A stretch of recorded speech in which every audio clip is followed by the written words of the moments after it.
A veces la vida cambia en un instante y nada vuelve a ser igual. Una familia disfrutaba de su día sin imaginar que estaba a punto de vivir la peor pesadilla de sus vidas. Su mamá se confió de que nada pasaría, pero a poca distancia se encontraba quien haría de su vida un verdadero infierno. Una madre que convirtió su dolor en una búsqueda incansable y un caso que muchos creían cerrado. Este es el caso de Sofía Delgado Zúñiga.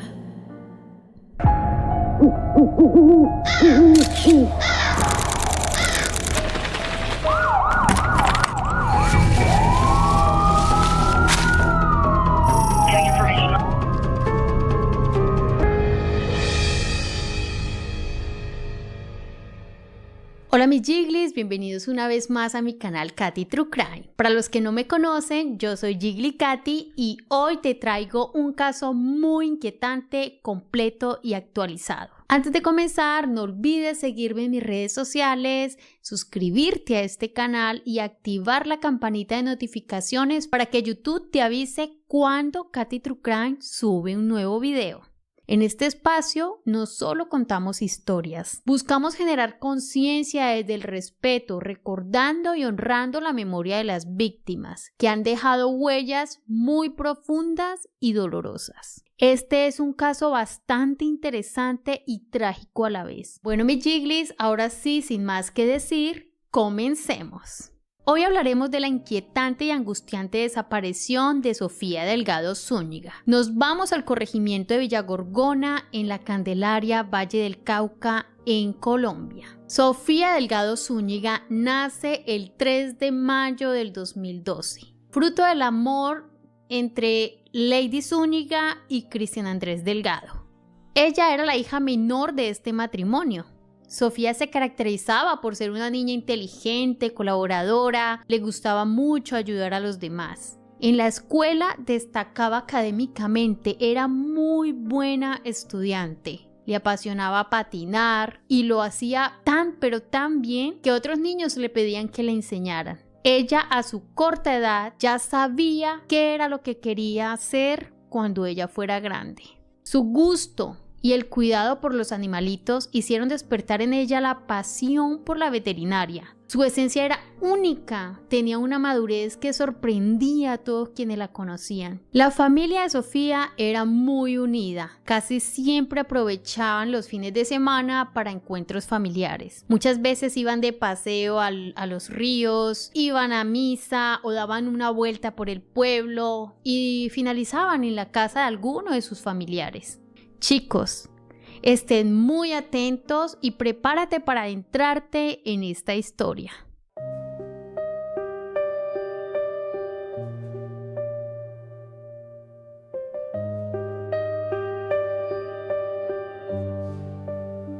El día domingo 29 de septiembre del 2024, Sofía y sus padres se iban a reencontrar con sus familiares. Esa mañana, Lady preparó el desayuno aproximadamente hacia las 10 de la mañana y fue hasta la habitación de Sofía. La despertó y le dijo que se levantara porque tenían un compromiso familiar, que iban a hacer el almuerzo donde su suegra, quien se había mudado recientemente y la familia quería celebrar esa mudanza, pues estarían todos viviendo muy cerca. Lady le dijo a su hija que se alistara con ropa muy casual. Sophie se levanta e inicia a organizarse, poniéndose un short blanco, una blusa lila, sandalias y el cabello, como siempre le gustaba mantenerlo suelto, pues no se lo recogió. Si ustedes miran esta foto, se pueden dar cuenta que su cabello era precioso. Ella amaba su cabello largo y le encantaba mantenerlo así. Ellos, después de que estaban listos, se van a la casa de la abuela de Sofía y ya reunidos todos inician a preparar el almuerzo, luego pasan todos a comer y en ese espacio todo era risa, chistes, conversaciones muy agradables, pero jamás imaginaron que esos momentos ya no volverían a ser igual. Lo que estaba a punto de ocurrir lo desestabilizaría de tal manera que nada volvería a ser igual. Todos los hombres de la familia se fueron a la casa de Catherine a ver un partido de fútbol. Allí estaba Christian, el cuñado, sus sobrinos. Luego Sofía termina de comer, llevó los platos hasta la cocina y también se fue a la casa de su tía Catherine, que quedaba al frente de la casa de su abuela, es decir, cruzando la calle prácticamente dentro del mismo sector. Allí Sofía entabla una conversación con su tía Catherine Delgado y habla sobre sus mascotas. La niña amaba los animales y decía que un día ella sería una gran veterinaria.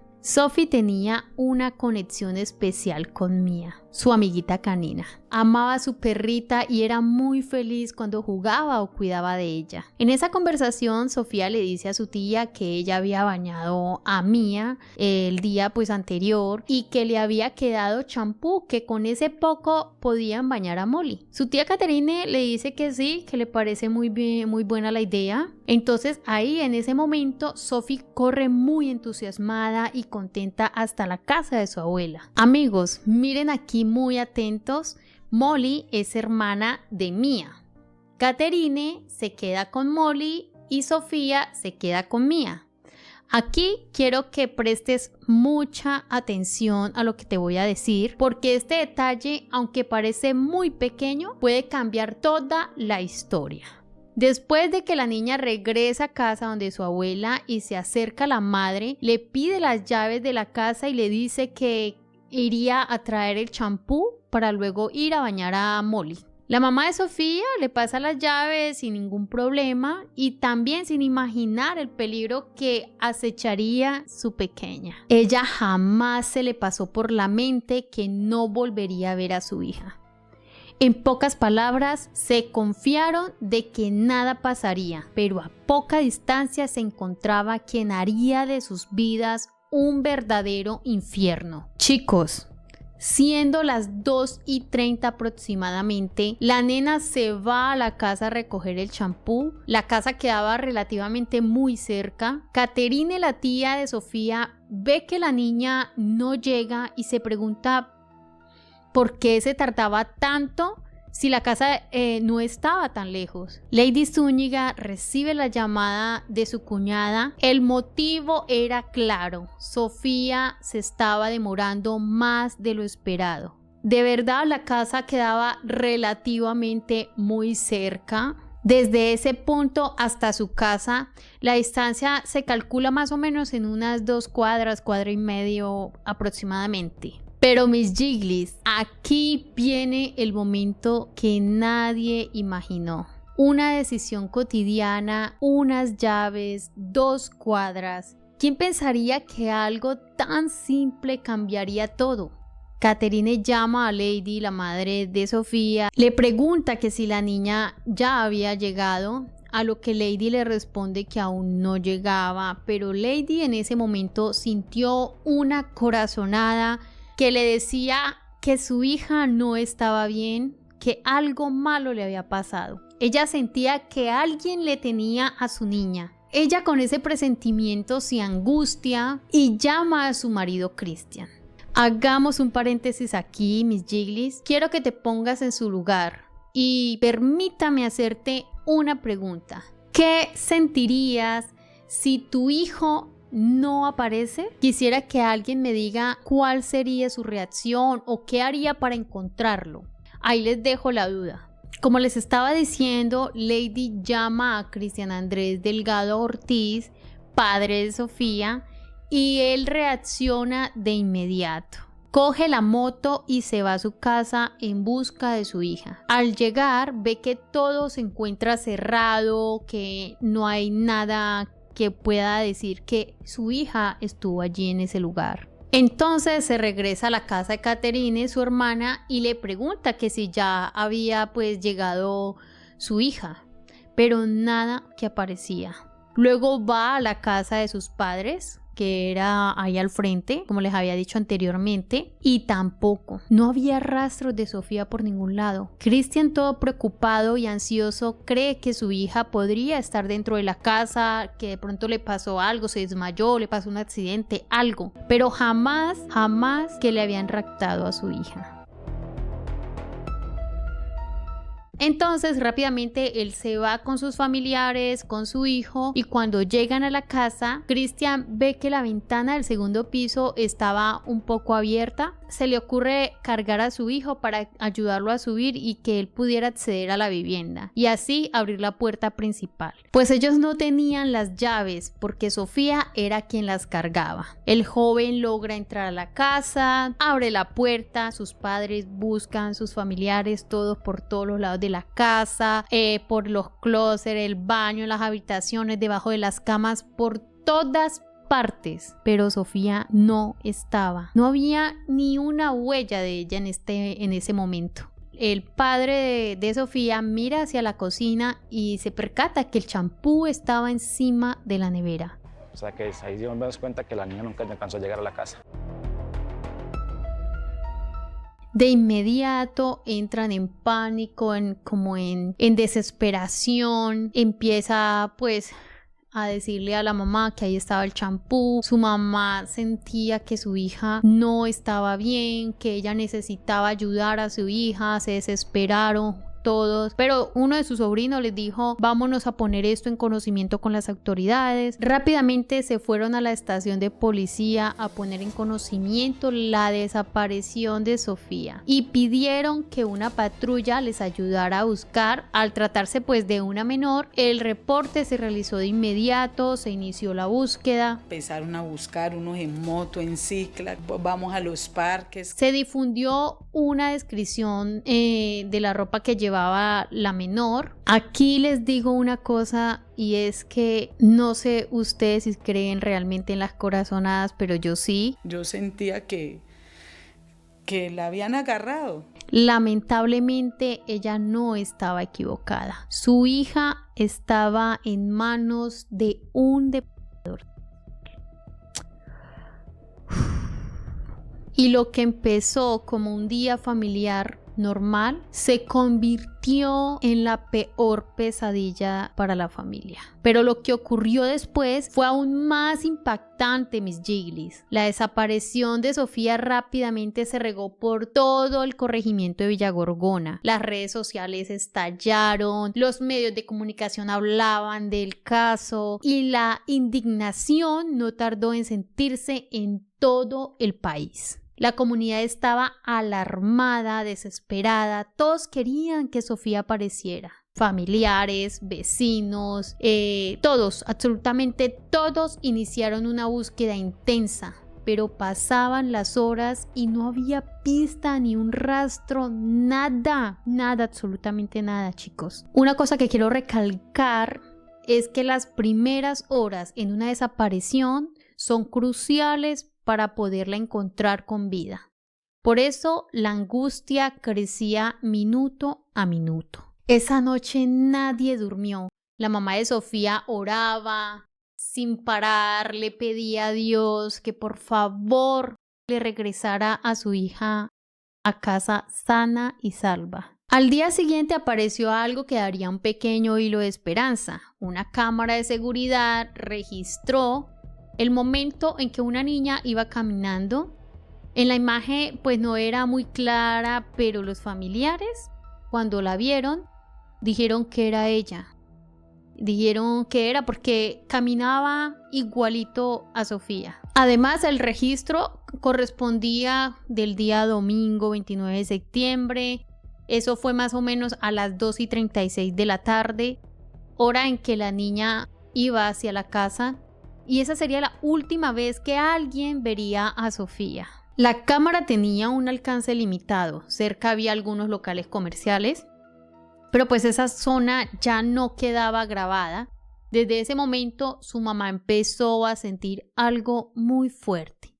Ella estaba convencida de que Sofía había sido raptada en un trayecto tan corto.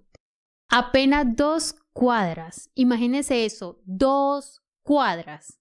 En medio de la incertidumbre, algunos vecinos mencionaron haber visto un carro blanco circulando por la zona cerca de la hora en la que desapareció la niña. Y aquí surge la primera hipótesis, mis amigos. Se empezó a hablar de una posible banda criminal que rondaba en el sector. Muchos pensaron que podía estar esperando el momento perfecto para llevársela o sacarla del pueblo. Las autoridades tomaron esta versión muy en serio. Se activó un operativo muy, pero muy grande. Más de 70 uniformados participaron en la búsqueda con apoyo de Secretaría de Gobierno de la Candelaria y también la Comisaría de Familia. Usaron drones, avionetas, helicópteros, hicieron patrullaje en zona rural y urbana, revisaron potreros, ríos, buscaron literalmente por cielo y tierra, pero Sofía no aparecía. La familia empezó a sentir cómo la esperanza que ellos tenían se iba desvaneciendo. Sí, muchachos, así como lo oyen. La mamá de Sofía grabó un video dirigiéndose al presidente de lo desesperada que estaba. Le imploraba ayuda, le decía que por favor la ayudara a localizar a su hija, que activara las alarmas en todo el país. Estaba prácticamente perdiendo la cordura. También envió un mensaje a quien tuviera a su hija. Le rogó que liberaran a Sofía, que ella no tomaría ninguna represalia y que lo único que quería era que su hija estuviera sana y salva. Imagínense ustedes el nivel de desesperación para decir algo de esta magnitud. Mientras tanto, el caso ya había tocado el corazón de miles de personas. En redes sociales se multiplicaban los mensajes. Uno de ellos me acuerdo que decía que no más niños desaparecidos. Queremos a Sofía de regreso a casa. Mejor dicho, todo un país estaba pendiente, pero ninguna respuesta aparecía. La alcaldía ofreció una recompensa inicial de 25 millones de pesos a quien diera información o diera con el paradero de la niña. Cualquier dato podía ser clave. La mamá junto a los policías recorrían cada uno casa por casa, pasaban con carteles, repartían volante. Incluso se subió a una avioneta para lanzar folletos con la foto de su hija. De verdad, mis Jigglies, que agotaron todos, pero todos los recursos posibles. Y nada que aparecía. El papá de Sofía decía algo que partía el alma. Bueno, para mi hija que esté tranquila, que esté fuerte, que vamos a ir por ella, que estamos haciendo todo el esfuerzo humanamente posible para traerla de vuelta a casa. También dijo que su hija no solía hablar con extraños.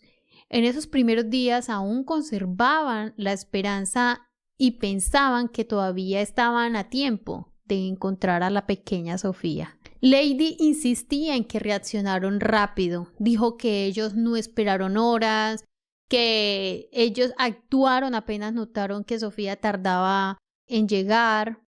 Incluso pasaron cerca de unos locales comerciales que estaban cerrados y en ese momento nadie imaginó que ahí podía estar la clave más importante.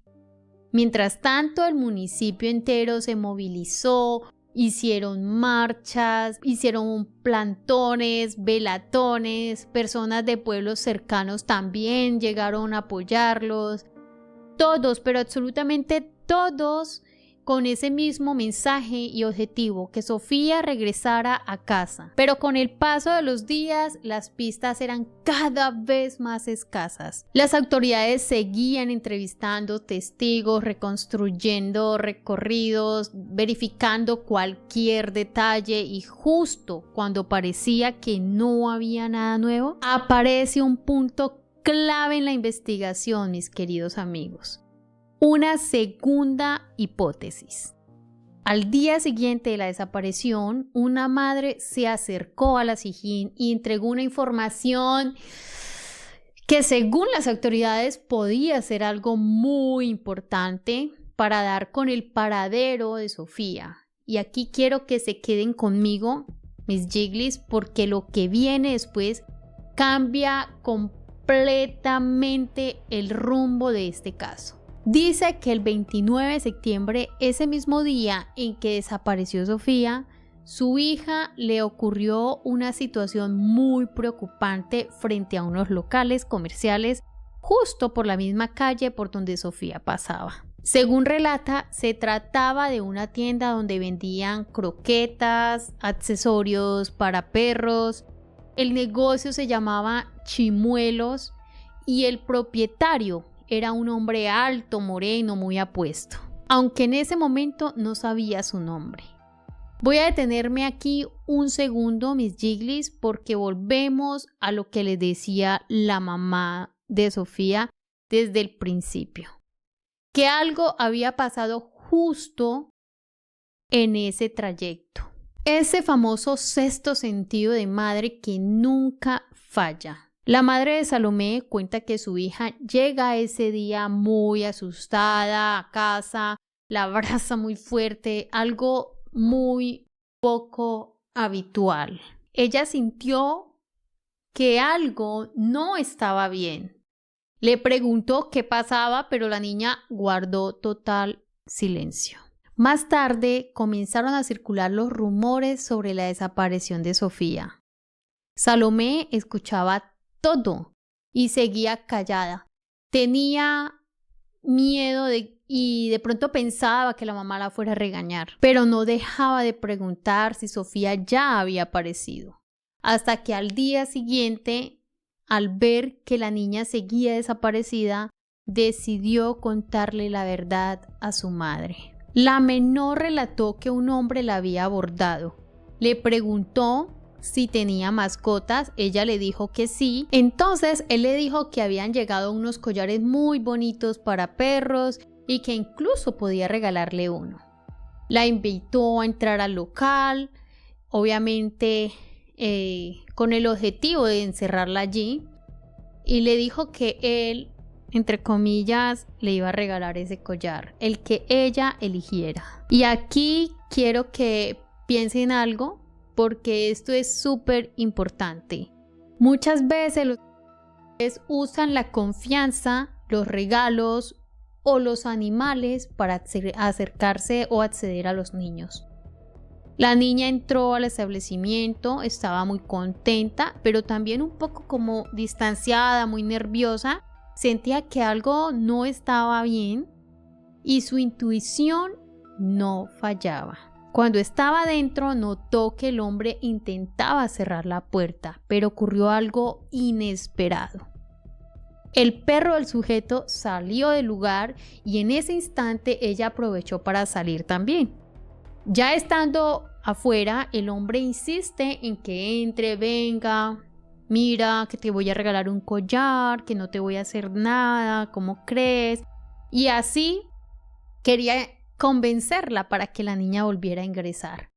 Pero la niña dijo, no, tengo que ir a hacer un mandado y más bien vengo más ratico. La mamá de Salomé agregó un detalle que ayudaría muchísimo en la investigación.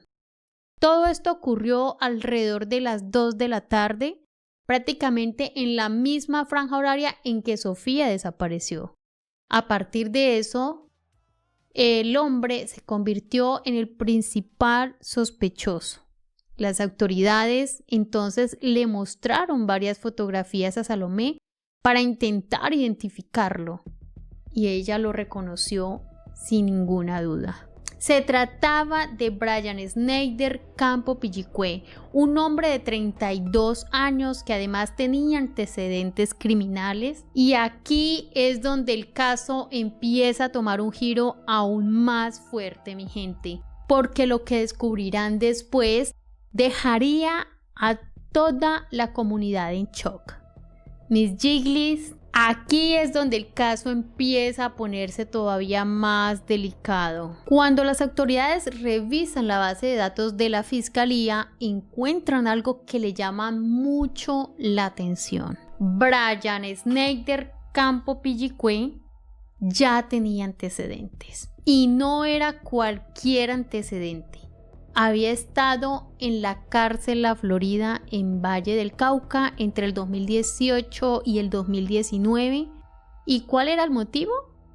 Intentó contra una menor de edad. Sí, chicos. Una menor de edad. Fue capturado el 22 de diciembre del 2008 en Villa Gorgona, acusado del delito de acto de 14 años. Pero aquí viene la pregunta que todos nos hacemos, mi gente, y quiero leerlos en los comentarios.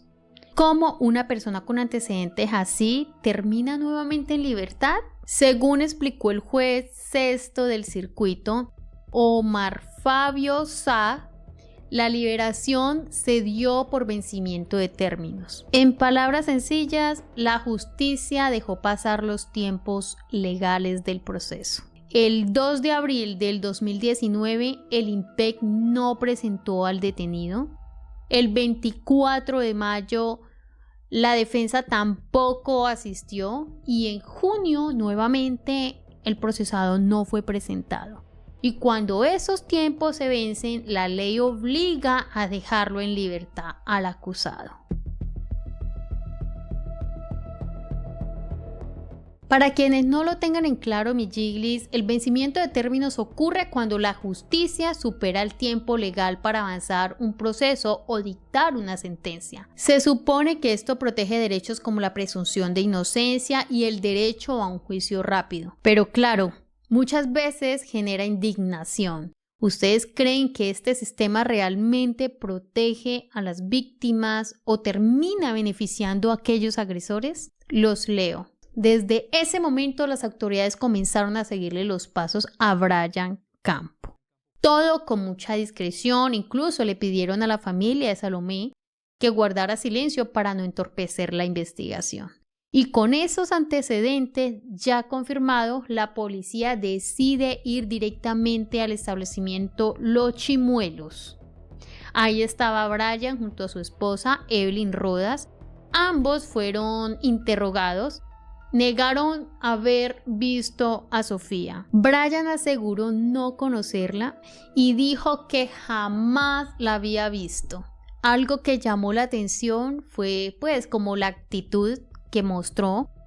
Se veía tranquilo, demasiado tranquilo, según los investigadores. Cuando le preguntaron dónde estaba el domingo 29 de septiembre, él respondió que había abierto su negocio a las 10 de la mañana, que cerca de más o menos las 2:40 de la tarde él había cerrado para ir a la casa a almorzar con su esposa y su hija. Luego entrevistaron a Evelyn. Ella confirmó que almorzaron juntos, que vieron la televisión. Después dijo que él había salido a arreglar su moto porque tenía como un fallo mecánico. Afirmó que no le veía nada extraño a él en su comportamiento, nada que fuera de lo normal. Pero cuando terminó la entrevista, Brian soltó una frase que dejó pensando al comandante. Ay, no, pobrecita la niña.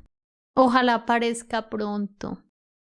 No sé ustedes, mi jiglis, pero a veces hay comentarios que generan cierta incomodidad. A mí por lo menos me incomoda muchísimo lo que él hizo en ese momento. No sé ustedes, solo pueden juzgarlo si están de acuerdo conmigo o no, pero mucho cinismo. De verdad, mucho cinismo en esta persona.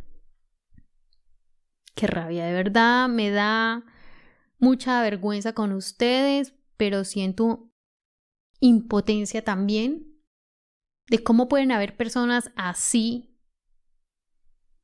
Mejor dicho, continuemos, chicos.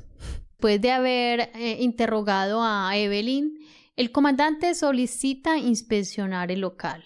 Brian acepta, dice que no hay ningún problema, que pueden revisar, aunque según relatan, en ese momento se le notaba algo inquieto, algo como que no lo tenía del todo tan tranquilo como al principio. La SIJIN sale del establecimiento, ingresa al siguiente y también hace lo mismo, hacen una inspección, hacen como que las mismas preguntas y esto para que obviamente Brian y su mujer no sospechara absolutamente nada.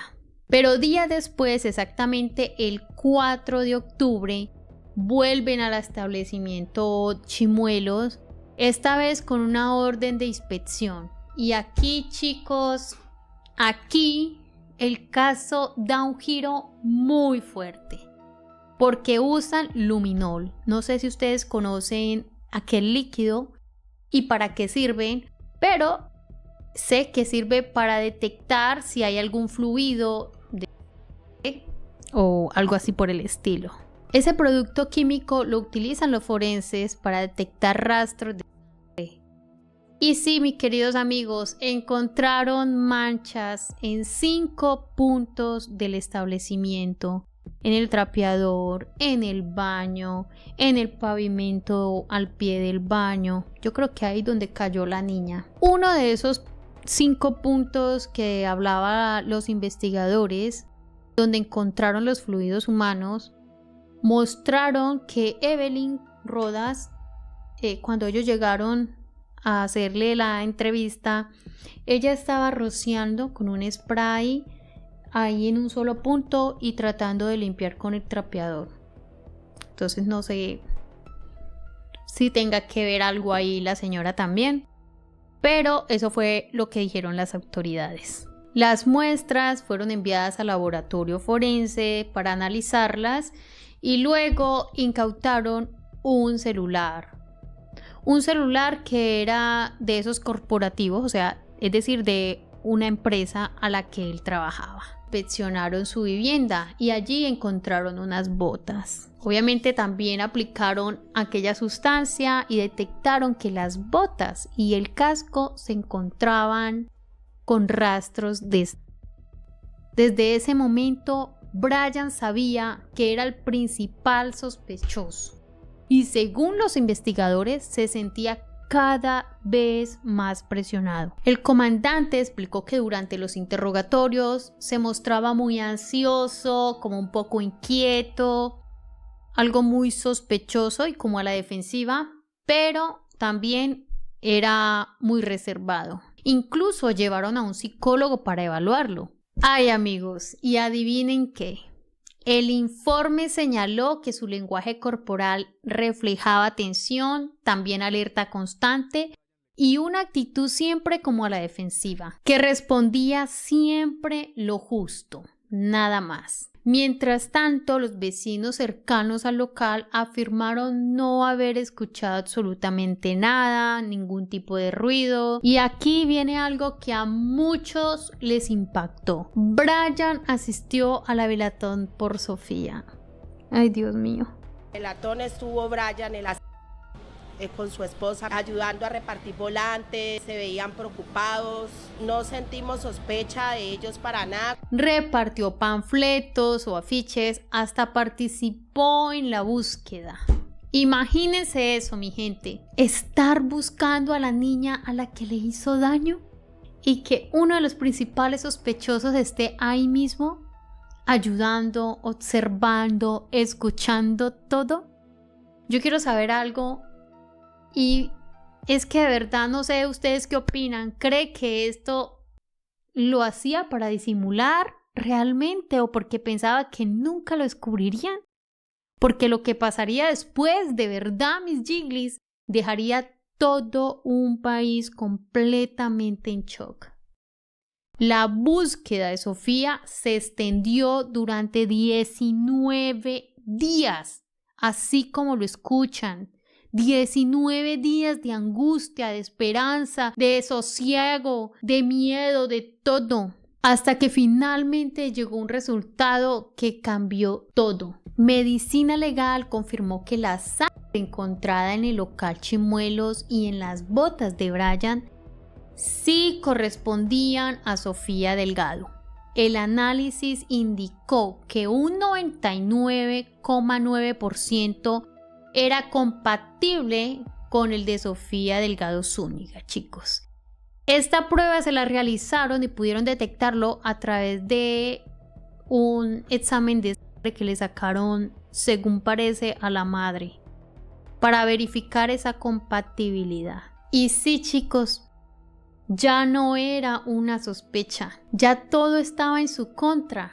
No había ya nada más que ocultar, nada más que esconder. Pero luego la policía obtuvo una orden de captura y salió a buscarlo. Cuando fueron a la casa de él, había desaparecido. Su pareja Evelyn Rodas dijo no saber absolutamente nada de él. Según ella, Brian estaba cansado de la persecución y que necesitaba un respiro. Sí, un respiro. Y desapareció. Desapareció del mapa como si nada. Él estaba en Ipiales, había cambiado dinero de pesos colombianos a dólares y según las autoridades él había sacado un pasaporte nuevo. Ya él tenía la intención súper clara de querer salir del país. Sin embargo, una llamada de Evelyn lo hizo regresar. Ella contó después que él incluso había renunciado de su trabajo. Él trabajaba en seguridad y salud en el trabajo en aquella empresa reconocida, que no vamos a dar nombres. De su vida personal se puede decir muy poco. Sabemos de que él vivió una parte de su infancia en Villa Gorgona, luego se trasladó a otro lugar con su papá por la separación que hubo entre el padre y la madre. Años después regresa a Villa Gorgona y fue ahí donde ocurrieron sus problemas con la justicia. Mientras tanto, las autoridades intentaban ubicarlo y aquí, mi Jiglis, viene algo bastante estratégico por parte de la policía. Fueron a la casa de Brian y Evelyn y le dijeron a ella que necesitaban entregarle el celular que habían incautado, pero que Brian debía firmar personalmente. Ella dijo que ella lo hacía por él y los policías le dijeron no, necesitamos que él sea quien firme este documento porque él es el propietario o que está vinculado con este teléfono. En ese momento ella insistió a marcarle a Brian, no contestaba, le mandaba mensajes de texto, tampoco. Prácticamente lo presionó por un lado, por el otro, pero ni un rastro de Brian. Pero luego ella de la desesperación le dijo, mira, si usted no aparece aquí ya mismo, olvídate de mí y olvídate de nuestra hija. Me voy a desaparecer yo del mapa y no vas a volver a saber nunca más de nosotras. Pero luego después de eso le escribió más abajo, necesito que por favor venga, que las autoridades te están buscando aquí en la casa para entregarle el celular, necesito que vengas y firmes, porque si no la empresa no te va a pagar, los de la empresa se han estado comunicando, están diciendo que no te van a entregar el dinero a ti si no vienes a firmar, los policías están muy amables, parece que ya encontraron otro sospechoso, están buscando por otro lado y así fue la forma en cómo hicieron que Brian regresara a Villa Gorgona. Pero así pasaron 2 días, no supieron nada de él, absolutamente nada. En poder de la policía estaba aquel celular que era el corporativo y pertenecía a la empresa donde él trabajaba. Brian le había solicitado a la empresa el pago de ese mes, también había solicitado la liquidación, pero dicha compañía le retuvo el sueldo y le dijo que hasta que él no fuera a entregar el celular, no había dinero en la cuenta. Y bueno, así los presionaron, la empresa presionó por un lado, la policía con esta estrategia que hizo, a él no le quedó otro remedio que regresar, chicos. ¿Cómo la ven? Pero lo que él no sabía era que eso era una pequeñita trampa que le había tendido la policía para poder hacer la captura. Finalmente, el 16 de octubre del 2024, las autoridades capturan a Brian Schneider Campo Pillicue. Pero no solo a él. También detienen a su pareja Evelyn Rodas de 26 años, bajo la sospecha de que fue partícipe o cómplice de dicho crimen. Aunque las autoridades no tenían eso comprobado, o sea, no tenían pruebas de que ella lo fuera, la retuvieron para hacer presión a Brian y ya les voy a decir el porqué. A Evelyn y a Brian le hicieron un interrogatorio y ahí en ese momento Brian insistía en su inocencia, decía no tener nada que ver. Incluso un día antes de su captura, Evelyn le preguntó directamente si tenía relacionado algo con la desaparición de la niña. Él respondió rotundamente que no, que para nada. Le decía como, ¿qué crees que yo haría algo así solo por tener un antecedente? ¿Qué te pasa? Siempre sostuvo que en el pasado había sido acusado injustamente. Eso mismo le decía a sus amigos, a sus conocidos y también a la familia. Pero entonces las autoridades le muestran las pruebas. Los resultados forenses. Sí, señores. La evidencia del local estaba ahí encima de ese escritorio y le dicen, mire la evidencia de tu local. Aquí dice, en estos análisis, que Sofía estuvo en tu establecimiento y que la sangre encontrada es de ella. ¿Cómo explicas esto? Brian queda helado, sin parpadear, y luego cambia de expresión. Su actitud cambió por completo y después voltea a mirar a Evelyn. La voltea a mirar y ella quedó sorprendida, impactada, según las autoridades, lo que ellos cuentan, que ella no dudó ni un segundo en ver que Brian era el culpable y único responsable de este delito. Cuando Evelyn vio la reacción de Brian, porque lo estaban acusando de este crimen, ella de inmediato rompe en llanto. Sí, señores, llora de una forma desconsolada, desesperada, y en medio de esa angustia le pidió al comandante que por favor la apartaran de él, que la sacaran, porque hubo una mezcla de dolor supuestamente y de mucha rabia, que ella quería que lo quitaran de al lado de ella o ella salirse, o si no ella lo acabaría. Esa fue lo que según las autoridades ella dijo, que si no la separaban ella misma lo acabaría. El comandante intentó que ella se calmara, le dijo, ven, cálmate, tú no puedes hacer algo así de esta forma, porque si no, cualquier agresión que tú cometas contra él puede tener problemas legales y luego también sería presa de la libertad. Pues al comandante no le quedó de otra que separarlos y comenzaron a hacer una interrogación aparte, un interrogatorio aparte, y allí pues empiezan a investigar un poco a Evelyn, luego deciden dejarla en libertad por falta de pruebas. Durante su interrogatorio se encontraba muy afectada, no dejaba de llorar, y aquí quiero hacerles un pequeño comentario, chicos. ¿Ustedes creen que ella realmente no sabía nada o piensan que pudo haber sospechado algo? No sé, algo que la implique en esto. ¿Ustedes creen que sí o sí de pronto hay la posibilidad? Porque recuerden que uno de los investigadores había dicho que ella estaba regando así con un aerosol, con un tipo de spray en el sitio donde encontraron o donde hallaron un rastro de sangre. Entonces, pues no sé, juzguen ustedes qué piensan, si de pronto ella puede estar involucrada o no, porque eso es una duda que mucha gente sigue teniendo. Según los rumores del pueblo, era que la pareja de Brian era conocedora de que él era agresor. Vecinos, familiares también dijeron que ella les advirtió que no se acercaran a ese establecimiento. Solamente son rumores, no sé, no puedo afirmar, pero eso era lo que la gente hablaba. Y si esto es así, ¿podría ser que ella sea cómplice? ¿Ustedes qué dicen, chicos? Los leo. Yo pienso mucho en la hija de ellos dos, la verdad.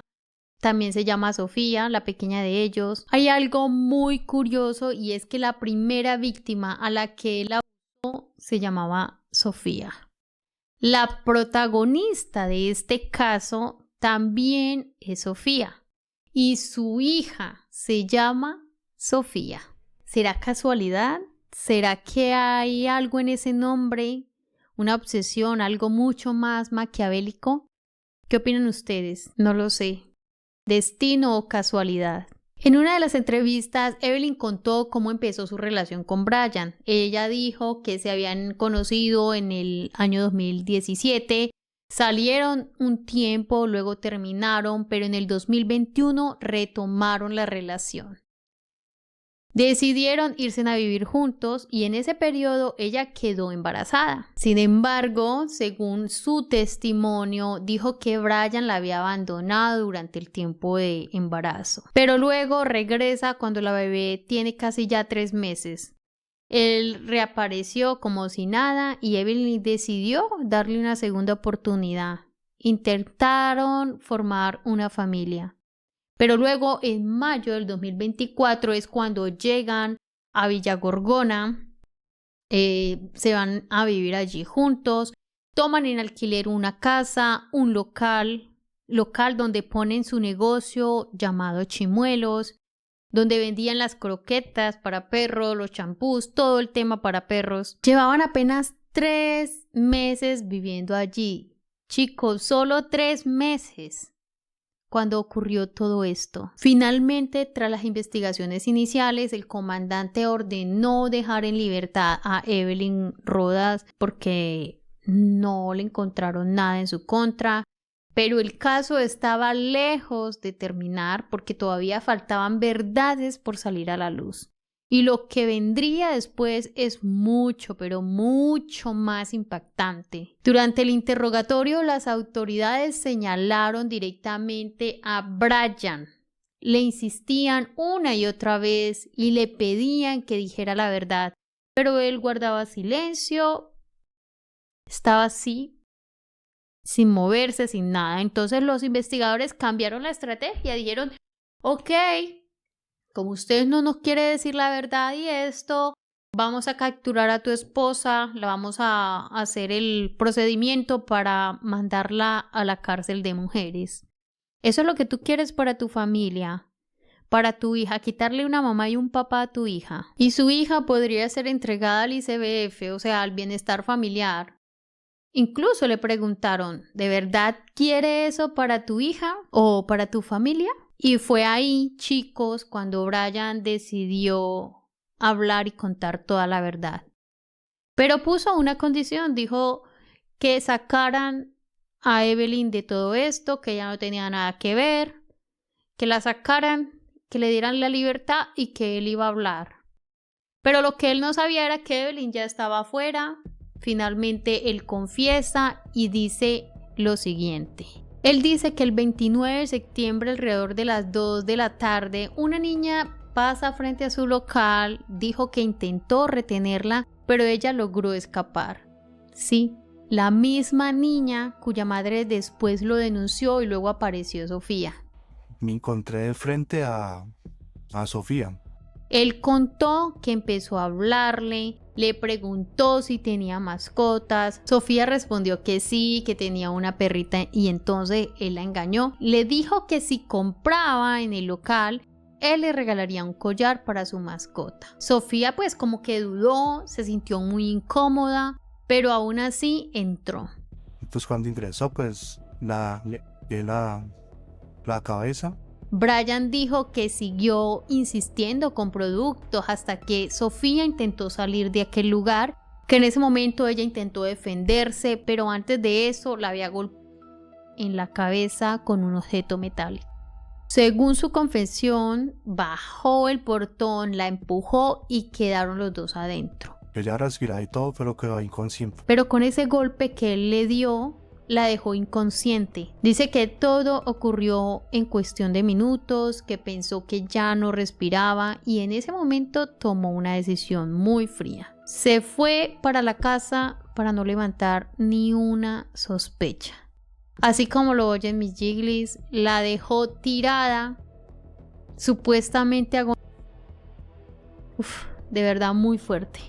Bueno, después de todo esto, él llega a su casa, come con su familia, con su suegra y con una sobrina. No sé si era de Evelyn o era de Brian, de uno de ellos dos.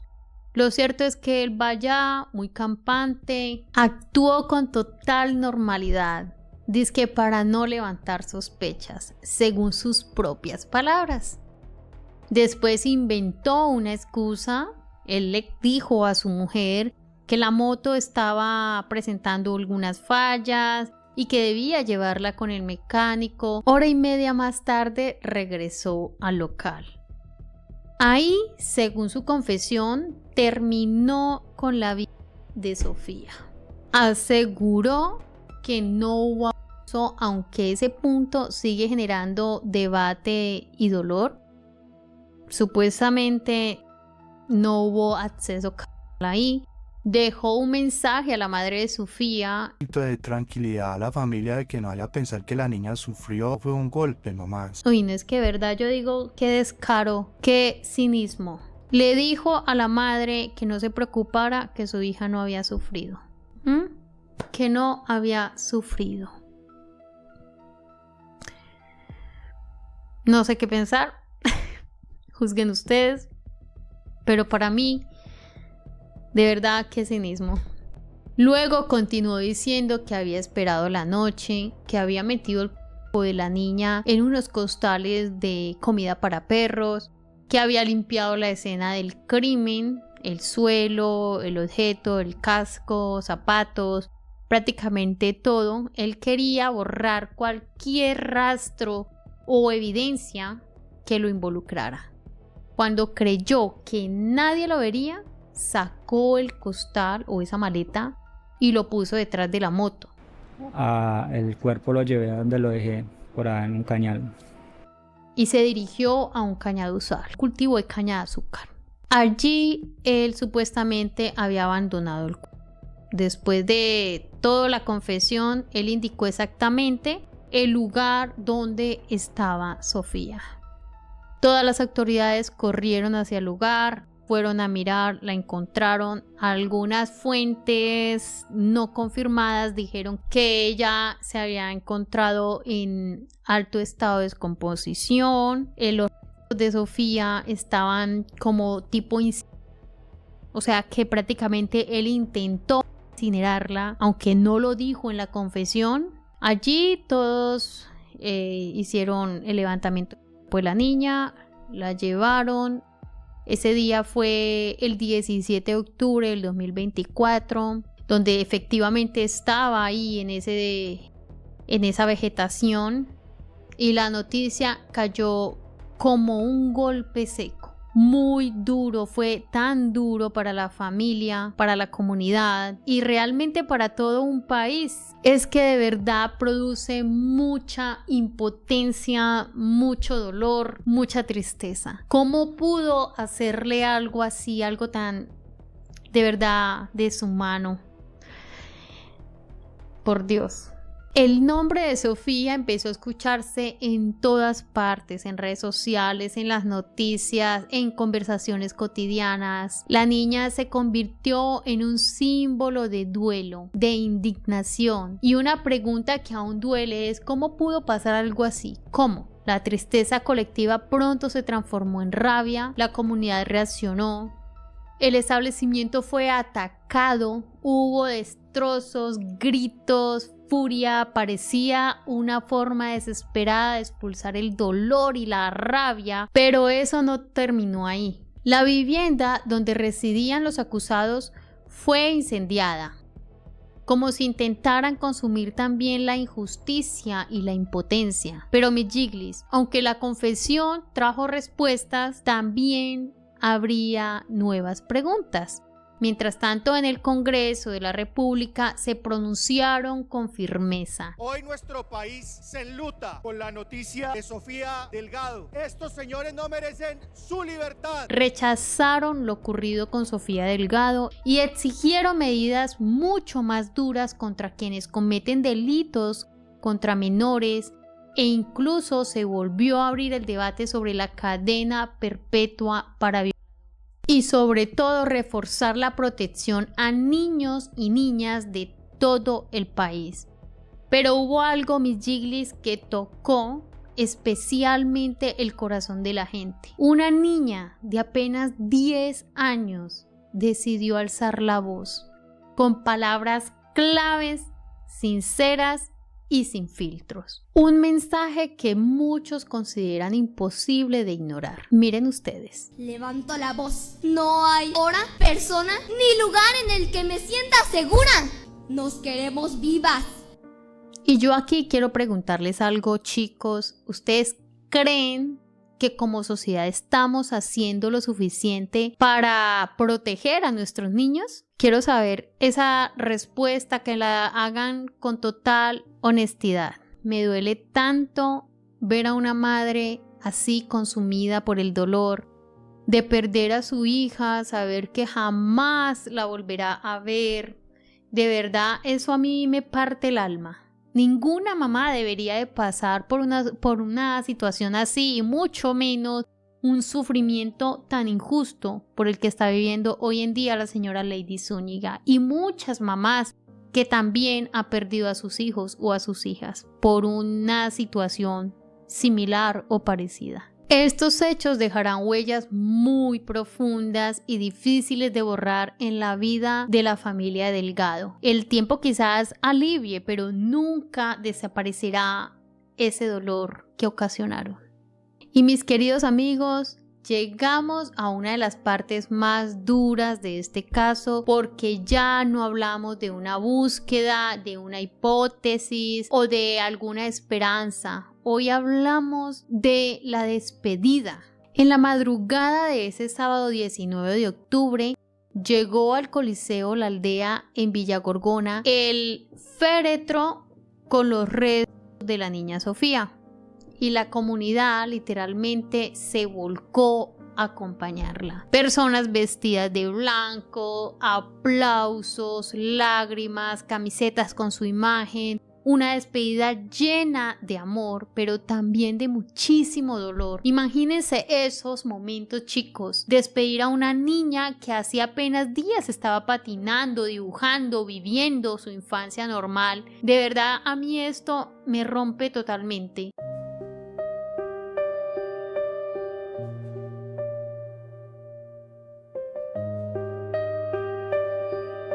Todos regalaron una mirada al cielo, pidiendo el descanso eterno de la pequeña Sofía. Su mamá decía algo muy fuerte. Le pedía a Dios que sanara su corazón y que esperaba que todo el peso de la ley cayera sobre el responsable. Él ya estaba enseñado a hacer eso, y él pensó que con la niña iba a hacer lo mismo. Realmente estoy de acuerdo con ella, mi gente, porque ningún niño debería pasar por algo así o arrebatarle la vida de esa manera. No estoy de acuerdo con estos hechos. Yo creo que todo el mundo no lo está. Ahora les voy a contar lo que dijo el papá de Sofía. Él decía que siempre mantuvieron la fe hasta el último momento. Pensaban que Sofía estaba viva. Nunca imaginaron que todo hubiera ocurrido tan cerca, en un lugar por donde pasaban todos los días. Cristian Delgado también hizo un llamado muy contundente. Estaba diciendo que iba a luchar por la cadena perpetua para todos los agresores y asesinos de niños en Colombia. Dice que aunque en su corazón habla de perdón, eso no significa renunciar a la justicia. Y aquí hay otro debate muy fuerte, porque quiero preguntarles algo, chicos. ¿A ustedes no les pasa que a veces creemos que estas cosas están lejos de nuestra realidad o de nuestros hogares? Yo creo que estas cosas jamás las pensamos, ¿no? ¿O ustedes qué dicen? ¿Qué opinan? Mientras todo esto pasaba, Brian Campo pues ya había confesado ante el juez, y la fiscalía le imputó delitos gravísimos: feminicidio agravado, secuestro agravado, intento de secuestro agravado y ocultamiento y destrucción de pruebas. Él aceptó todos los cargos. Fue enviado también a prisión. El día 24 de octubre llegó a la cárcel La Tramacua en Valledupar. Lo más triste es que esto no devolverá a Sofía y nada borrará el dolor que le causaron a esa familia. Mis Jigglies, quiero cerrar esta parte preguntándoles algo desde el corazón. ¿Qué debería cambiar para proteger realmente a nuestros niños? Les pregunto porque estas conversaciones también contribuyen conciencia. Mientras todo esto sucedía, la fiscalía avanzaba en el proceso judicial, pero aquí viene algo o una pregunta muy fuerte para ustedes nuevamente, mi gente, y quisiera que de verdad tomen un momento para que piensen y respondan con total sinceridad. ¿Cree que las autoridades le fallaron a Sofía? Lo pregunto porque hay muchos comentarios que dicen que la captura de Brian tardó demasiado, que debió hacerse desde el primer momento, desde que la otra madre denunció lo que había pasado a su hija. La tía de Salomé habló en una entrevista y fue muy clara. Llamamos a los de la SIJIN, pusimos la denuncia. A mi primita le pasó eso el mismo domingo, pero el día lunes nosotros hablamos. Ella dijo que las autoridades se habían demorado muchísimo para actuar, que no entendía cómo, teniendo alertas tan graves, dejaron pasar 19 días para dar con Sofía, que si se hubiera actuado en el mismo tiempo que ellos avisaron, la tragedia se había podido evitar. Pero mi Jiggly, esto no termina aquí, porque mientras Brian ya estaba detenido por el atroz crimen que cometió, la comunidad y los internautas empezaron a señalar a otras personas, es decir, a Evelyn Rodas. Muchos comenzaron a decir y atacarla en redes sociales, diciendo que ella era cómplice. En los comentarios eran de verdad muy duros hacia ella. Se repetían uno y otra vez la palabra hace, ya ustedes saben, en esa entrevista. Ella dice que esa mañana del 29 de septiembre vio a Brian salir de la casa con una actitud distinta, que estaba muy animado, muy contento, sin señales visibles de nerviosismo. También dice que tenía cansancio y que a pesar de eso él fue a abrir el local. Ella también estaba, digamos, como así como él, un poco cansada, pero pues como habían obligaciones, habían pedidos, gastos, responsabilidades, él decidió irlo a abrir a las 10:30 de la mañana. Ella se quedó en la casa con su niña, con su madre y con su sobrina. Según su rutina, los domingos eran días de ella ir a hacer el mercado. Entonces cuenta que antes de ella salir, aseguró que Brian le había escrito y le había dicho que necesitaba unos objetos que estaban en la casa y una calculadora. También dice que fue en la bicicleta hasta el local, que ella no se bajó de la bicicleta y lo llamó para entregarle la calculadora. Él sale del negocio, la recibe y se vuelve a entrar. En ese momento él se encontraba con unas personas que estaban dándole lecciones bíblicas. No sabemos quiénes eran, qué iglesia pertenecían o cosas así. No lo sabemos. Pero lo que ella sí asegura es que todo lo veía completamente normal. Pero claro, ustedes saben cómo es esto cuando ocurre una tragedia tan fuerte. Las dudas empiezan a crecer, los detalles se analizan 1000 veces, la gente comienza a hablar, a preguntarse muchas cosas. Y de verdad, ella no sabía nada, yo me pregunto eso. O simplemente confió en alguien que jamás se imaginó capaz de hacer algo así. De verdad que esto es muy difícil porque este punto ha dividido muchísimo la opinión pública. Según su relato, después del mercado, ella regresa y ve que Brian está sentado en el andén de su local y mira a la niña y solamente como que le sonríe y la saluda y ya, hasta ahí llega. Él le respondió solo con un gesto así y ya, sin acercarse, sin levantarse, sin mostrar nada fuera de lo común. Y es que ahí está lo inquietante de este caso, chicos, porque muchas veces el horror no se ve, no grita, no avisa. También afirmó que Brian Campo es un machista y un manipulador. Cuando ella dijo esto, entonces los entrevistadores le preguntaron a ella, ¿tú crees todo lo que está diciendo este prisionero de Brian? Evelyn dice que no le cree nada al prisionero de lo que está hablando de su marido. Bueno, o su ex marido, porque sí, mis queridos amigos, hay una nueva víctima. Mejor dicho, 2 víctimas. Pero esto lo hablaremos más adelante. La cosa parece cada vez más turbia. Pero ustedes díganme en algo con total sinceridad, ¿creen que Evelyn fue una víctima más de la mentira o siente que hay cosas que todavía no cuadran? Algo que me falta decirles es que Evelyn Rodas aún continúa en investigación. Este caso aún sigue, mi Jiglis, sí señores, y aunque la justicia siga con su curso, el dolor de esta familia y de la comunidad, eso, mis queridos amigos, eso no lo borra ninguna sentencia, ninguna. La mamá de Sofía, o sea, Lady Zúñiga, también habló. Ella cuenta que sinceramente le duele muchísimo. Dice que las primeras noticias a ella le llegaron a través de redes sociales, por medio de mensajes de publicaciones o de rumores. La confirmación oficial llegó después, cuando uno de las autoridades locales le explica y le dice dónde estaba su niña, lo que habían determinado y dónde había sido encontrada su hija.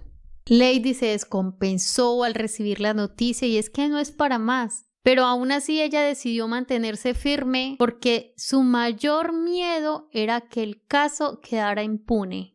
Y aquí ella hace una pregunta que sigue generando debate: si ya había indicios tempranos relacionados con ese lugar, ¿por qué no actuaron de inmediato?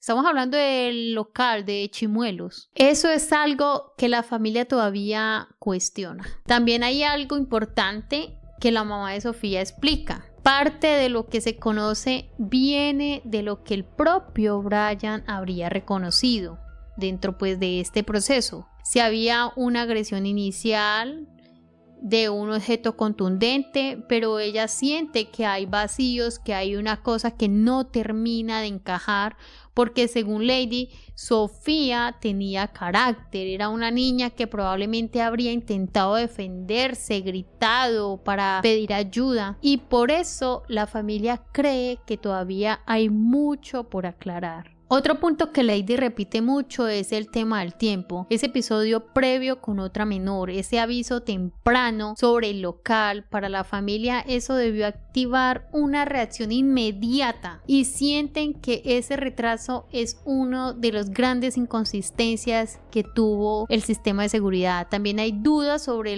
la versión del traslado del ¿no? La mamá de Sofía habla sobre la estatura de su hija y dice que sería imposible que ella pues entrara en ese costal de alimentos para perros. También habla sobre el movimiento que hizo, que había mucha gente en esa zona buscándola y que no podía haberla sacado en el transcurso de esos días porque la gente estaba hasta altas horas de la noche por ahí en las calles. Incluso menciona un detalle que le contó uno de los investigadores. En la visita que le hicieron al local, a la pareja, Evelyn aplicaba el aerosol y en esa zona específica donde rociaban, ahí fue donde hallaron rastros de fluidos humanos. Le dice que cree que Evelyn es cómplice porque los forenses después de eso realizaron pruebas técnicas con reactivos y habrían detectado huellas biológicas,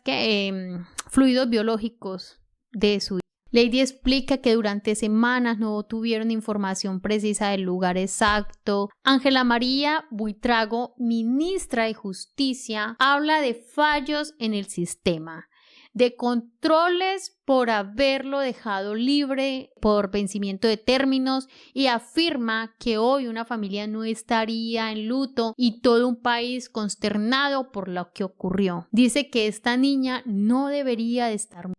Pide que implementen la alerta rosa, que eso consiste en enviar un link a todos los celulares y a la comunidad con la descripción del niño desaparecido. ¿Ustedes creen que los protocolos deberían ser más rápidos en casos así? Otro detalle que la familia encontró como extraño fue que el local tuvo cierres o movimientos raros después de lo ocurrido, según lo que ellos supieron. Y hay declaraciones públicas que para ellos no terminan en coincidir. Pero repito, son percepciones de la familia dentro del dolor. También vivieron momentos de intimidación. Unos familiares de la expareja de Brian, es decir, de Evelyn Rodas, fueron hasta la casa de Lady Zúñiga a amenazarla. Usaron palabras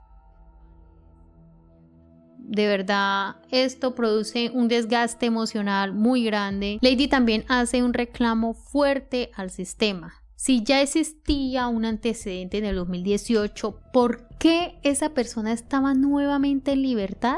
Si la justicia hubiera actuado bien, mi niña en esos momentos no estuviera, porque él estuviera preso. Ella siente que si ese proceso hubiera tenido otro cierre, hoy en día su familia no estaría sufriendo ni viviendo esta tragedia. Y aquí quiero escucharles con mucho respeto y con mucha responsabilidad. ¿Creen que el sistema falló o creen que son situaciones más complejas? Lady, la mamá de Sofía Delgado, también le quiero pedir perdón de que es justo que esté acá. A la señora Lady Zúñiga le preguntan que qué le diría a Brian si lo tuviera de frente. Ella responde algo que a mí me dejó de verdad pensando mucho y dice que habla desde el perdón, pero que como un acto personal, que ella lo toma así para sanar ella misma, solo para poder seguir de pie y seguir luchando por justicia. Y luego comparte recuerdos de Sofía, dice que hay muchas cosas que compartía con su niña, que dormían juntas, que muchas veces Sofía era muy apegada a ella, no le gustaba quedarse en ninguna parte, siempre la buscaba a ella como compañía. Eran detalles tan simples, pero ahora pesan muchísimo y su mensaje final es directo.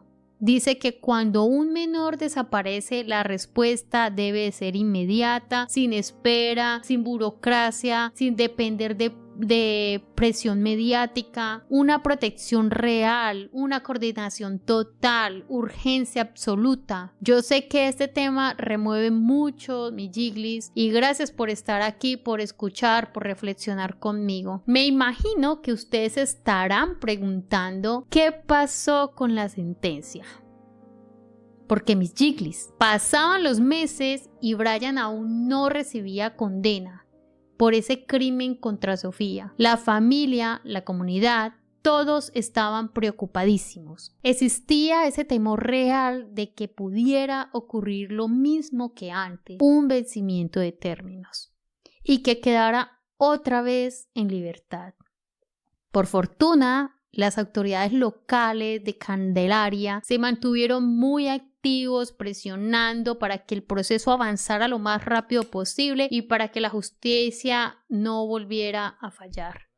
Y el primer avance llegó en febrero del 2025. Brian Schneider Campo Pillicue fue condenado a 10 años y 7 meses de prisión por sexual contra una menor ocurrido en el 2018. Ese fallo dio un pequeño respiro a Villagorgona y un alivio momentáneo, pero todos seguían esperando lo más importante, la sentencia por el crimen contra Sofía. La familia de Sofía, casi toda la comunidad, estaba preocupada porque ya había pasado 3 meses y aún no era sentenciado.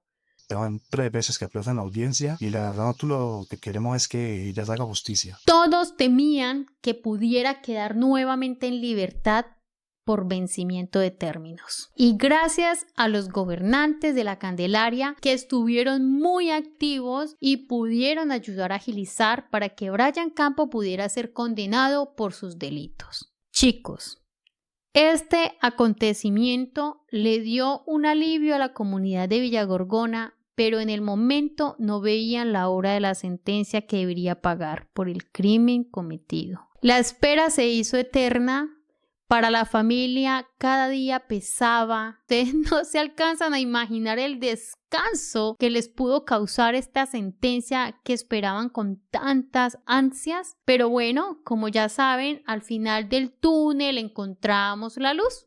Y finalmente mi Jiglis, de tanta espera, por fin llegó ese día. El 2 de mayo, es decir, un día antes del cumpleaños de Sofía. Lo sentencian a 58 años y 3 meses de prisión por el feminicidio de la niña Sofía Delgado Zúñiga. Es decir, mi gente, estaría pagando una sentencia total de 69 años, sin ninguna rebaja de pena, sin derecho a apelar, nada. Todo el mundo lo vio como un regalo del cielo. La sentencia que le otorgaron es una de las más altas impuesta en la historia de Colombia. En un comunicado emitido por la familia Delgado Zúñiga, indica que se hizo justicia para Sofía Delgado un día antes de su cumpleaños y agradece públicamente a la firma de abogados y a quienes hicieron posible esta sentencia tan alta.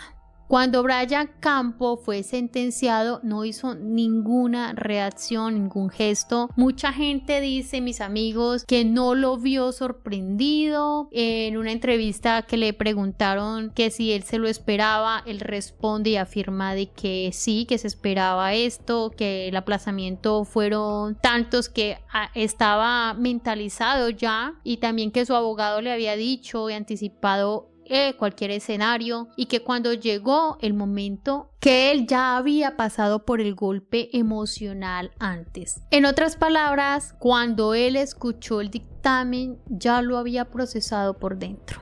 Brian remata con una idea de resignación y dice que acepta pagar por lo que hizo ante el caso por el que hoy está condenado. Pero más allá de la sentencia, de los años de prisión y de los procesos judiciales, queda una ausencia imposible de llenar, una familia marcada para siempre y un caso que dejó huella en todo un país. Inicialmente Brian estuvo recluido en la cárcel de La Tramaco en Valledupar, pero actualmente se encuentra recluido en la cárcel de máxima seguridad de La Cómbita en Boyacá. Y además de eso, chicos, están acusando a Brian Campo, que esto es, digamos, como la actualización que tenemos, que lo están acusando de un crimen ocurrido en el Valle del Cauca, el de Erika Sepúlveda y Tatiana Trujillo. Él asegura que no tiene nada que ver, que nunca llegó a conocer a esas chicas, y afirma y pide a las autoridades que investiguen y que pueden ir hasta el conjunto donde él estaba viviendo en ese tiempo, porque allí tendrían cámaras de seguridad en el conjunto y que puede indicar que él sí estaba en su casa ese día, esa hora y todo el cuento, y no delinquiendo como lo acusan. No tengo denuncias sobre ese tema, entonces no sé de dónde sacan ese tipo de información. También le dejó este mensaje a la madre de Erika diciéndole lo siguiente: señora Lady Sepúlveda, con la mano del corazón y con toda la sinceridad le digo que yo no tengo nada que ver con eso que están diciendo, y pues que siga investigando. Luego el entrevistador lo interrumpe y le dice que él era cercano pues a aquel prisionero que estaba juzgándolo a él, diciendo que él era el responsable de ese crimen. En esa entrevista Brian desmiente todos los rumores que andan sobre otra posible víctima y asegura que es una persona reservada, que no habla de su vida personal y que ni siquiera con quienes convivía a diario él se atrevía a conversar de una cosa semejante.